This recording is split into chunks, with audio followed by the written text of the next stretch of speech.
अस्सलाम वालेकुम।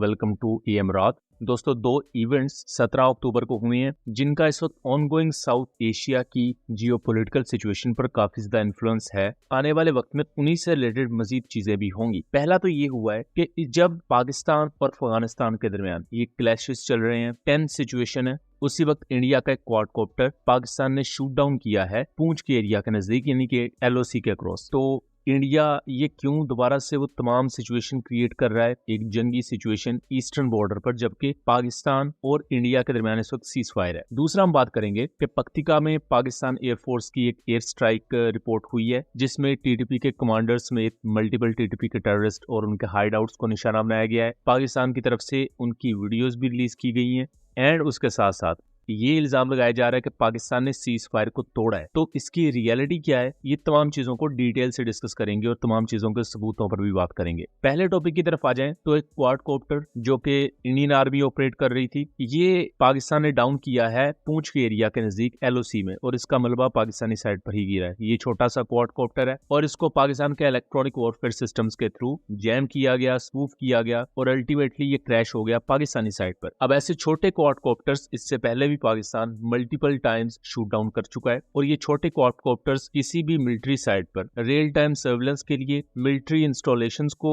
देखने के लिए, इवन जो मिलिट्री कॉन्वॉयज की मूवमेंट होती है उन पर नजर रखने के लिए इस्तेमाल किए जाते हैं। और ये पाकिस्तानी साइड से भी यूज किए जाते हैं और इंडियन साइड से भी। इससे पहले मल्टीपल टाइम्स इंडियन मीडिया की क्लेम्स भी हैं कि पाकिस्तानी ड्रोन हमारे एरियाज में आए, फिर वो वापस चले गए और वो इंगेज नहीं कर पाए। लेकिन ये इंडियन ड्रोन पाकिस्तानी टेरिटरी के जैसे ही करीब आया और इसने वॉयलेट किया तो इसे उसी वक्त पाकिस्तान के इलेक्ट्रॉनिक वॉरफेयर सिस्टम, ये जिसे हम काउंटर अनमैन्ड एरियल सिस्टम कहते हैं, उसके थ्रू इसे शूट डाउन कर दिया गया और इसका मलबा यहाँ है। सबसे अहम चीज ये है कि जब से अफगानिस्तान के फॉरेन मिनिस्टर इंडिया गए हैं तब से अफगानिस्तान और पाकिस्तान के दरमियान झड़पों का आगाज हो चुका है। इसके साथ साथ अब इंडिया भी पाकिस्तान को एक 2 फ्रंट वॉर जैसी सिचुएशन में लाने की कोशिश कर रहा है, और ये उसी का ही शाखसाना लगता है जिसमें इंडिया ने ईस्टर्न बॉर्डर से भी एक क्वाडकॉप्टर भेजकर पाकिस्तान की कैपेबिलिटीज को चेक करने की कोशिश की। बट अच्छी चीज है कि पाकिस्तान ने ये ड्रोन शॉट डाउन कर दिया। अब आ जाते हैं हम दूसरे टॉपिक पर जो कि बहुत ही ज्यादा अहम है। दोस्तों, 17 अक्टूबर की दोपहर के वक्त मीर अली नॉर्थ वजीरिस्तान में वहां पाकिस्तानी सिक्योरिटी फोर्सेस की एक इंस्टॉलेशन को TTP की तरफ से निशाना बनाया जाता है। TTP के जैशे खुरासान ग्रुप ने यहाँ बारूद से भरी हुई एक गाड़ी उसको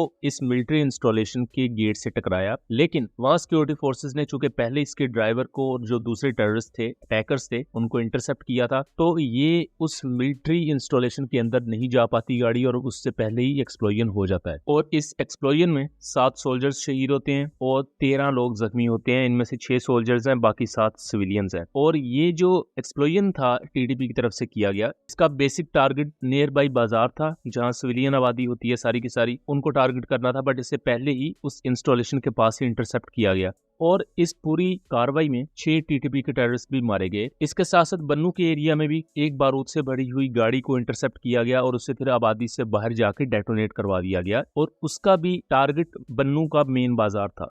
इससे पहले मल्टीपल तश्कील या फॉर्मेशन TTP की वो अफगानिस्तान से पाकिस्तान में दाखिल होने की कोशिश कर रही थी, और पिछले 6 दिनों में 102 से 108 के दरमियान TTP के मिलिटेंट्स मारे गए और इसे ऑफिशियली पाकिस्तान एक्नॉलेज कर चुका है। और उसकी ड्रोन फुटेजेस भी पाकिस्तान ने रिलीज की हैं, उनको हमने अपने WhatsApp चैनल पर भी रिलीज किया हुआ है। आप लिंक उनका डिस्क्रिप्शन में दे दूंगा, आप जाके देख सकते हैं कि किस तरह टेररिस्ट अफगान बॉर्डर को क्रॉस करके पहाड़ी दर्रों का इस्तेमाल करके पाकिस्तान में आ रहे हैं। अब टेक्निकली उस वक्त सीज फायर था 17 अक्टूबर की दोपहर के वक्त जब ये अटैक हुआ, और अटैक से पहले भी अफगानिस्तान से तश्कीलें आ रही थी और ये भी वहीं से थे।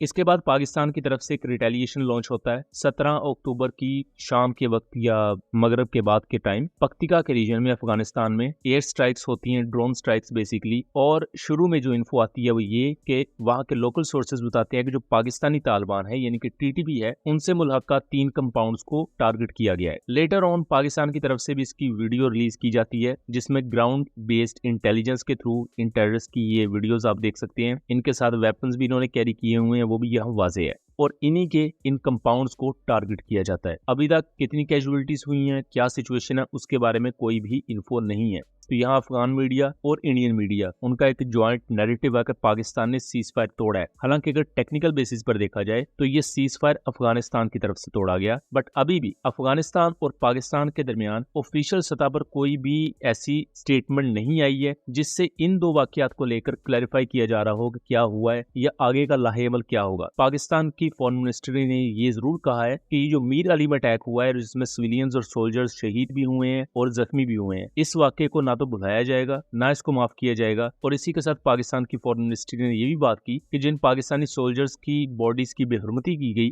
अफगान तालिबान की तरफ से इन रिसेंट झड़पों में, उसको भी बुलाया नहीं जाएगा और पाकिस्तान अब हर ऐसे अटैक का जवाब टीटीपी कैंप्स को टारगेट करके देगा जो कि अफगानिस्तान में मौजूद है। इससे पहले यूनाइटेड नेशंस की ऑफिशियल रिपोर्ट्स कंफर्म करती हैं कि अफगानिस्तान में पख्तिका, पख्तिया, होस्ट और दूसरे रीजन में टीटीपी के प्रॉपर कैंप्स हैं। यहाँ तक कि टीटीपी के फाइटर्स की प्रॉपर वहाँ फैमिलीज भी हैं। और यही वजह है कि इससे पहले भी जब कुछ एयर स्ट्राइक्स की गई तो वहाँ टीटीपी के टेररिस्ट के साथ साथ अनफॉर्चुनेटली उनकी फैमिलीज भी निशाना बनी और वो कोलेक्ट्रल डैमेज के तौर पर उन बेचारों की कैजुअलिटीज भी हुई। जबकि इसके साथ साथ कतर में पाकिस्तान और अफगानिस्तान के दरमियान डायलॉग का आगाज होगा और देखना दिलचस्प होगा कि इसमें अफगानिस्तान क्या वाकई पाकिस्तान की जो रिजर्वेशंस हैं कि आपके मुल्क से टेररिज्म आ रही है उस पर कोई अमल दरामद करेंगे या नहीं, क्योंकि माजी में वो मान चुके हैं कि हमारे मुल्क से ठीक है टेररिज्म आती है लेकिन हमें मजीद वक्त चाहिए। यहाँ तक कि चाइना, रशिया, ईरान और ताजिकिस्तान जैसी कंट्रीज भी बारहा ऑफिशियली कह चुके हैं कि अफगानिस्तान को अपने मुल्क में मौजूद जो मुख्तलिफ टेरर आउटफिट्स हैं उनके खिलाफ एक्शन लेने की जरूरत है। बट अभी तक अफगानिस्तान उस पर कोई भी प्रैक्टिकल काम नहीं कर पाए। इसके साथ साथ ये भी खबर आ रही है कि पाकिस्तान की इस एयर स्ट्राइक में वहां के कुछ लोकल क्रिकेटर्स भी अपनी जान गवा बैठे। अगर तो यह बात सही है तो प्रैक्टिकली ये कोलैटरल डैमेज का पार्ट है